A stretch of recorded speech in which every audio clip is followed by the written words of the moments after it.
Hello again. Today I'm looking at one particular section or block that needs a little bit of adjustment. There may be others, but let's get this one done. Come on. Right at this minute, there are 4 trains sitting in the platforms.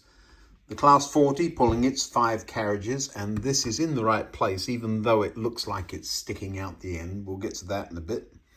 There's the B12, which is barely running, but it is it's pulled its train and it's in the right place.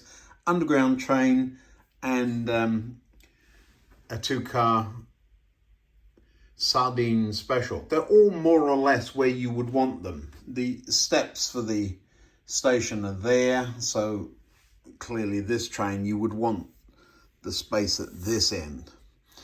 The underground train, if it ever came over here, you would want it at that end. And the 2-car train, perhaps a little further that way, but it's fine where it is. Now, how do you get them to stop where they're supposed to be?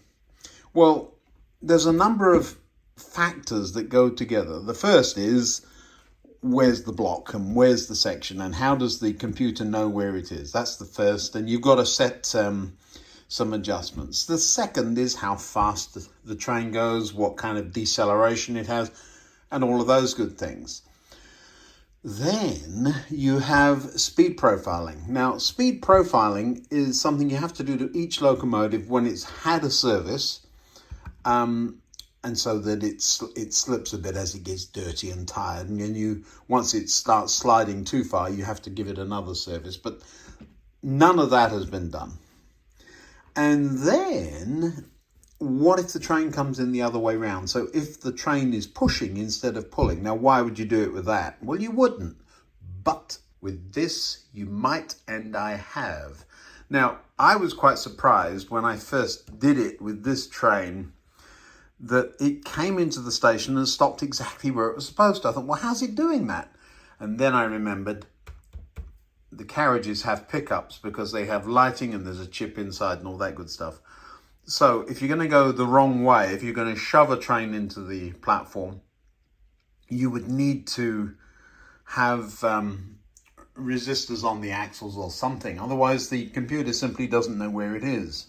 So this train, for example, had it come in that way, this locomotive would be all the way down there and the train would be sticking out way up there somewhere. So you do need to put resistors or something on the back of your train if you're going to propel them. That isn't done either. So there's lots to do, but let's get the basics sorted out. Now, part of the problem we have is that the sections are shorter in some places than the longest trains. They never were, but now are, because I've got more realistic with my train lengths. I've been pushing the limits, as it were. Now, before you go hacking your track around, it's a good idea to make sure you really need to, because that's rather final, isn't it? I am going to move that one section.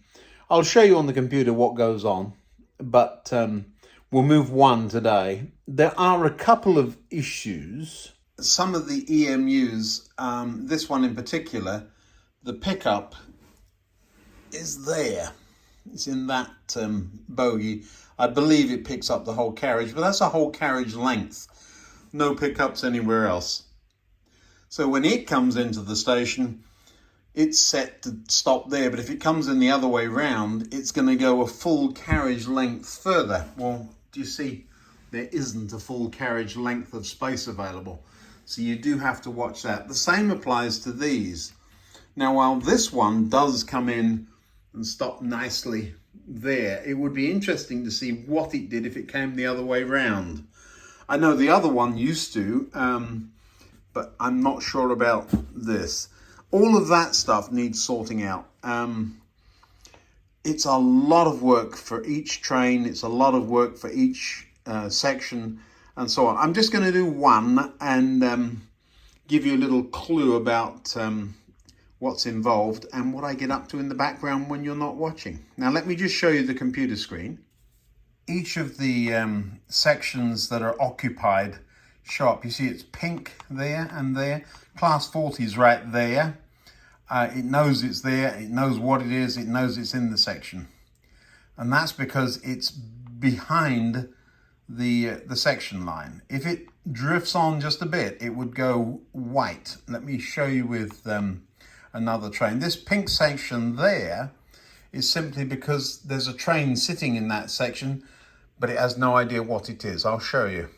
The B12, which I told you the other day, I put a chip in it, but I haven't done anything about telling the computer it's there.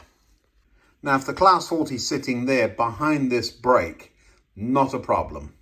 But the moment it runs on to where you want it to be, it crosses over that section and so disappears from the screen, and I'll show you that. So the computer still knows it's somewhere there, but it's gone white now, not pink, because it knows that it has run on. The issue with that is, although in this instance there's a good distance there, it won't let you do anything up here because it knows there's a train approaching those points. So that becomes an issue. And if you turn that feature off, you can end up with what happened the other day, where you've got half the train on one track and half on the other. That was kind of impressive. So 4 carriage trains, locomotive and 1, 2, 3, 4 under the station there were just fine. It was all set up nicely, little bit of space in front. It looked lovely. And then I added a 5th carriage. Now, nothing wrong with that, except that if you're going to have something sticking out, it should be half of the locomotive and not one of your carriages, because that sound isn't a good one.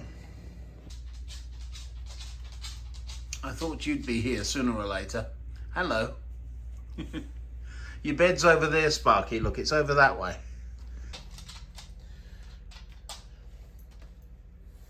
Oh, you've come to see too.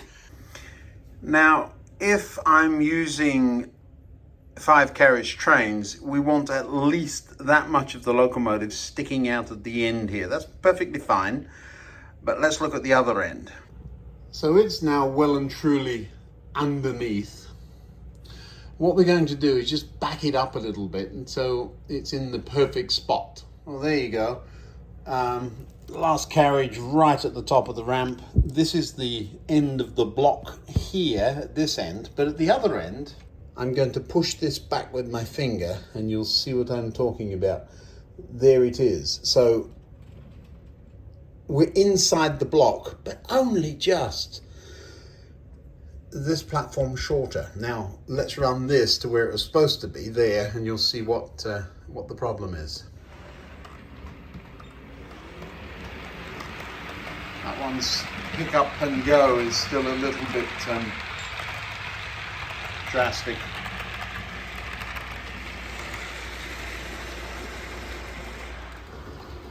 There it goes.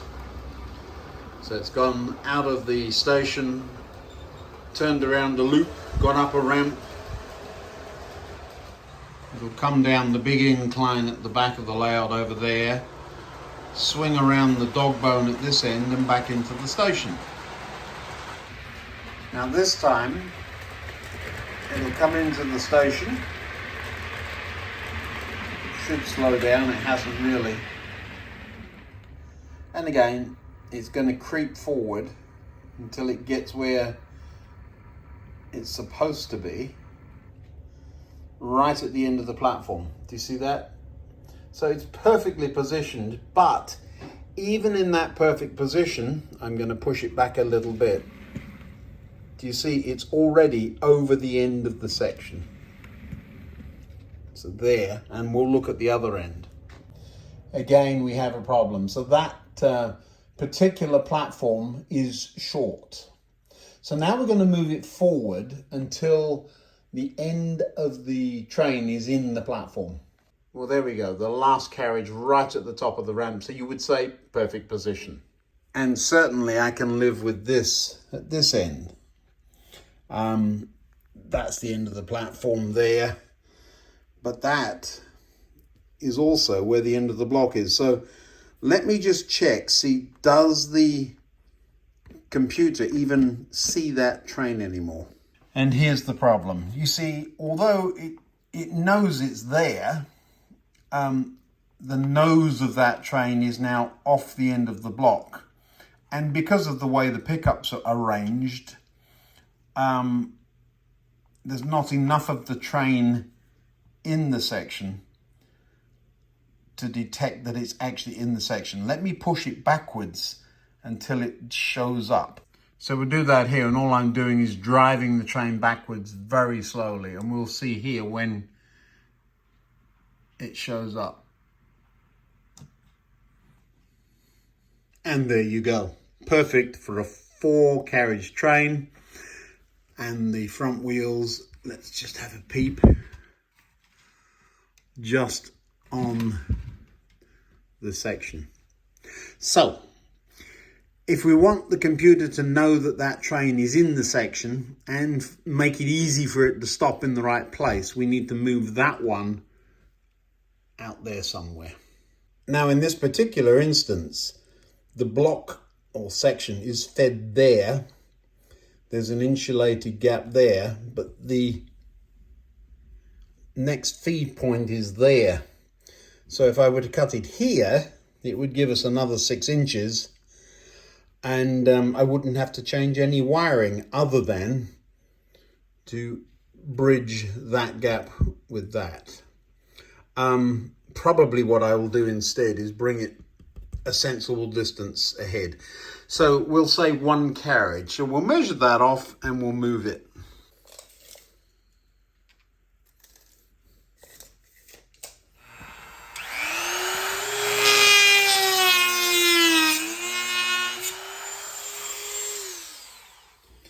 So there's our new cut. I could have gone between the sleepers. It would have been a little more helpful. Oh, you got to put something in there. I put insulated rail joins there, and there. But none there,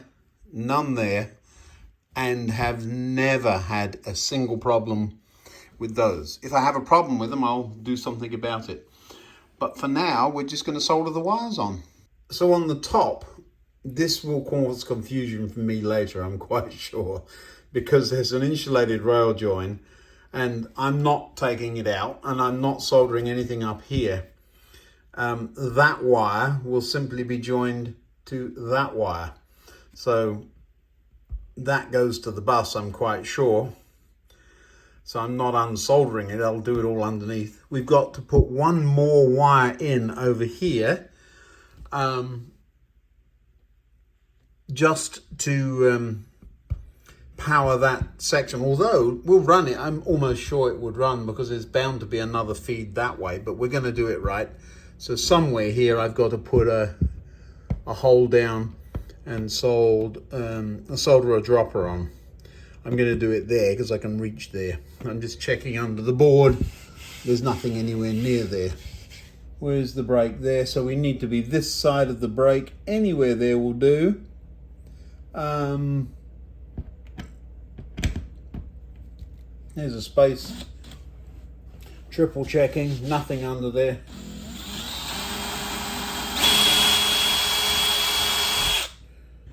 So the hole is there. And I'm roughing up one sleeper away from it.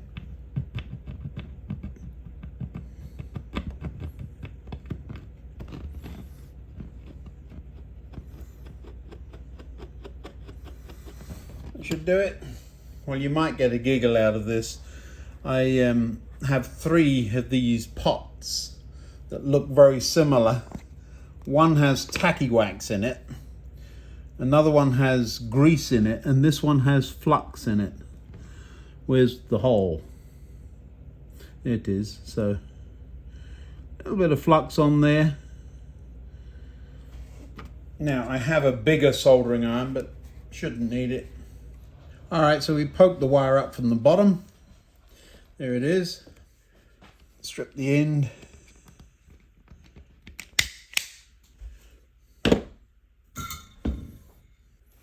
And the soldering iron is just far enough away to be awkward. Of course it is. I'm going to tin this and then move it out of the way. And then I don't think you're going to be able to see this. I'll try and keep my hand out of the way.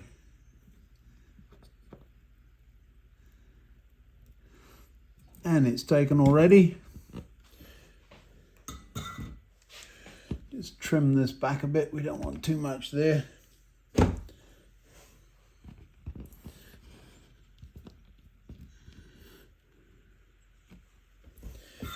And now solder this onto the side of there.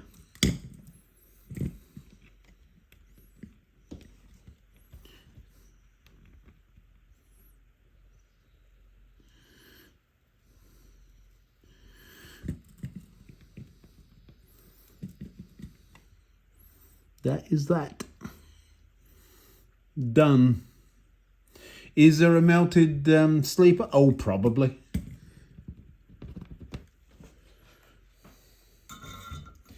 Now we can pull. How do I know how much wire to put on? I soldered the whole reel on. There we go. Now, can you see it? It's there. Where is it? There. So, let me show you on top of it. There, do you see?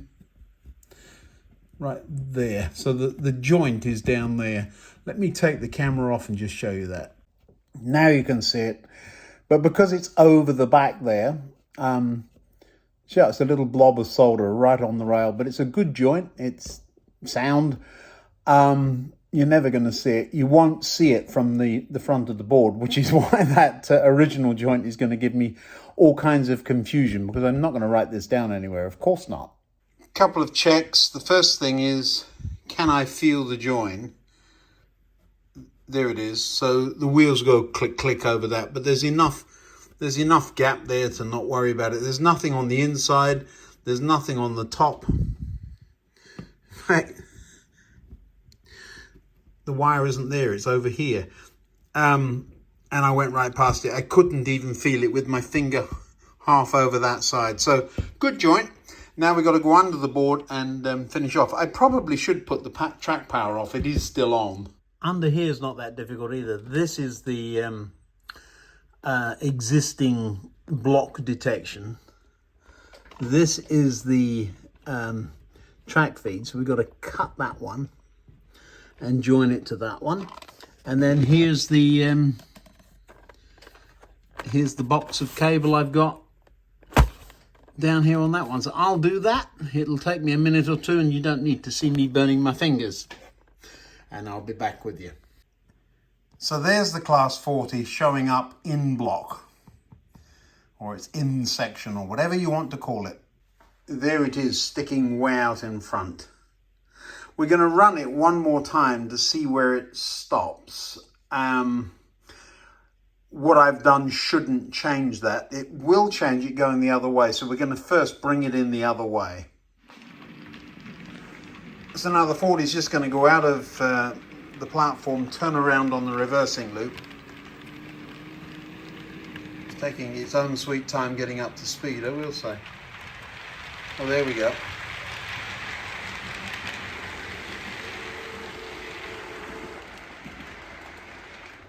So I haven't done anything here at all. There's still an insulated fish plate there, but this one is joined to that underneath. And the new section, so when it gets to here, it's in the platform section.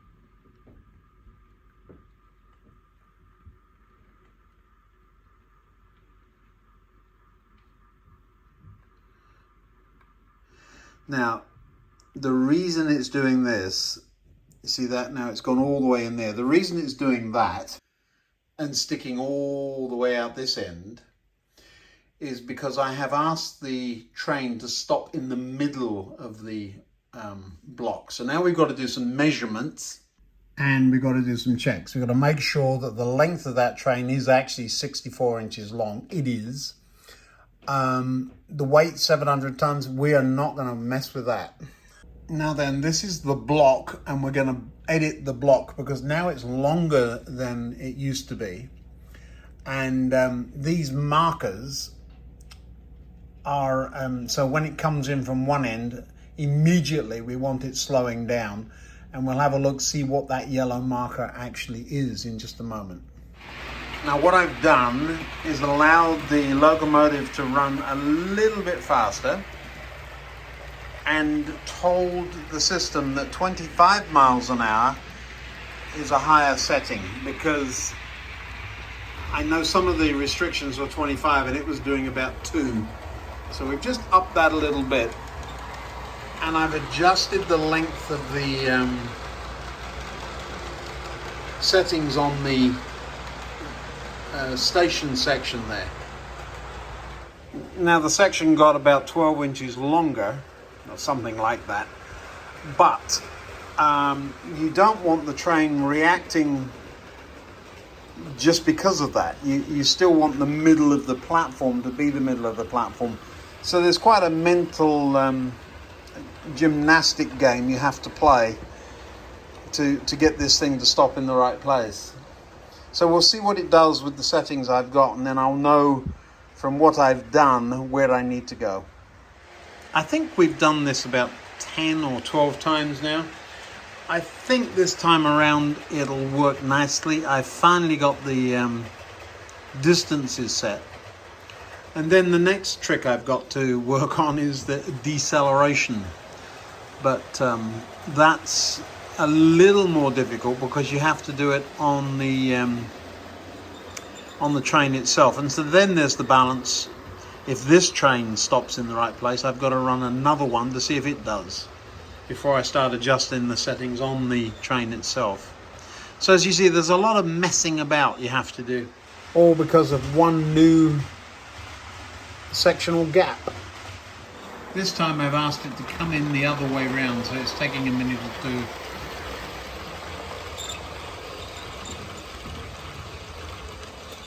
I was annoyed a minute ago on one of the overruns.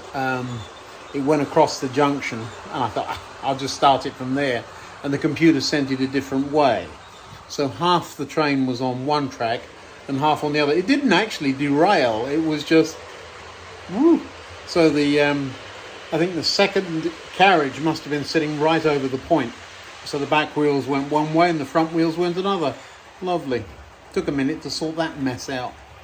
I thought I was going to be able to reproduce it for you with the longest wheelbase vehicle I have, but the bogies don't turn quite as far as they do on that other coach. But it was going along like that, quite happily and not derailed. We're not doing that. No. We'll move the underground train into that platform just to see what happens here.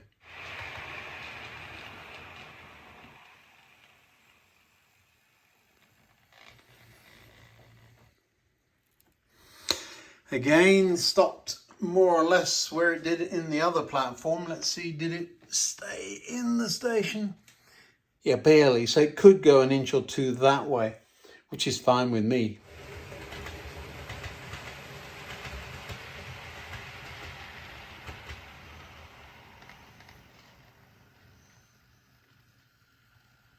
Lovely. Okay, you're being naughty. So 3 out of 5 times you've stopped exactly where you are. The other 2 you've run on or done something silly. Oh well, everything else is stopping beautifully in that section, so it must be you. A lot of train running. I hope you enjoyed that part at least. And perhaps have got a little bit more of an understanding of what I go through to get these trains set up. Once I speed profile them all, they will stop exactly where you want them to stop. going forward or back. And it actually solves the problem coming into shorter sections, because you tell it that it's going faster or slower, and you make adjustments. But having resistors on all of the axles really would be helpful. We'll probably make a video on that at some point just to show how I do that. There's a few of the trains that have that. That's for another day. Thanks for watching. If you want to help out with the layout, there is a Ko-fi link that's in the description down below there. Videos come out about every other day, so usually something. Some are really interesting, I'm told, and some are, what were you doing? Well, I'm just playing trains and trying to share my inexperience and the problems I face with all of you, so that you don't have to make the same mistakes that I do. See you next time. Hope you enjoy it. Click that like and subscribe, and we'll see you next time now. Bye-bye.